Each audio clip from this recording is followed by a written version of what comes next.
वैराग्य से ओतप्रोत कुछ एक आचार्यों ने शरीर को व्याधि मंदिर मानकर उनकी उपेक्षा की, तो कुछ एक परमार्थदर्शी आचार्यों ने इसे सारभूत मानकर धर्म शासन साधन के रूप में स्वीकार किया। दोनों ही दृष्टिकोण अपने अपने स्थान पर उचित है। जब मनुष्य इस अशुचिमय शरीर में झरते हुए विविध स्रोतों को देखता है, तब सहसा मन में घृणा का भाव उतर आता है। इस शरीर के भीतर है ही क्या? ये कोरा मांस, रक्त, हड्डी, वसा व मज्जा का ही तो ढांचा है, जो निरंतर छिद्र युक्त मदिरा की घट की भांति रिस रहा है। इसके अपवित्र रूप को देखकर सहज ही वैराग्य का स्रोत फूट पड़ता है। चिंतन का यह एक कोण हो सकता है, किंतु इसे समग्र सत्य नहीं कहा जा सकता।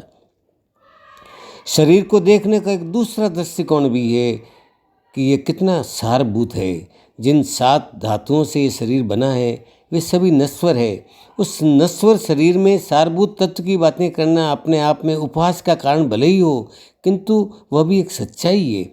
जब तक व्यक्ति अपने आप से परिचित नहीं होता, तब तक वह उसे निस्सार और व्यर्थ ही मानता है। न जाने ये शरीर कितने रहस्यों का कोश है, इसके भीतर कितने सारभूत तत्व विद्यमान हैं, कितने साइकिक सेंटर, कितने चैतन्य केंद्र, कितनी ग्रंथियाँ और कितने रसायन इसके भीतर अपना काम कर रहे हैं। यदि उन्हें जागृत कर दिया जाए तो सारा शरीर ही अतीन्द्रिय ज्ञान का कारण बन सकता है।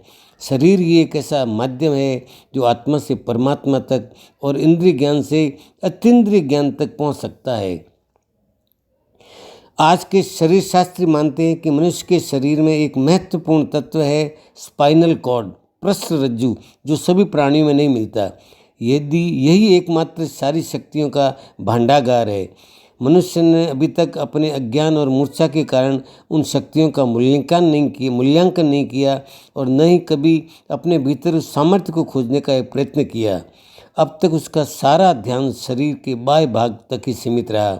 बार बार इस शरीर को स्नान कराना, सुगंधित द्रव्यों और वस्त्राभूषणों से अलंकृत बनाना ही उसका लक्ष्य रहा है।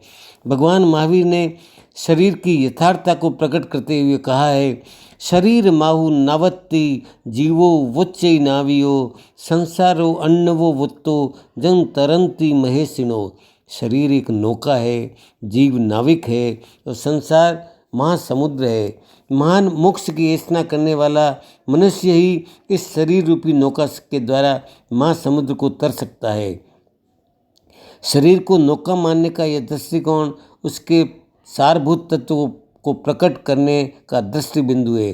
शरीर की अशुचिता का चिंतन भी यथार्थ की ओर ले जाता है और उस अशौच अनुप्रेक्षा की निष्पत्तियाँ हैं वैराग्य का प्रादुर्भाव, ममकार और आसक्तियों का विलीनीकरण, ज्ञात से अज्ञात की ओर प्रस्थान, अपनी शक्तियों से साक्षात्कार।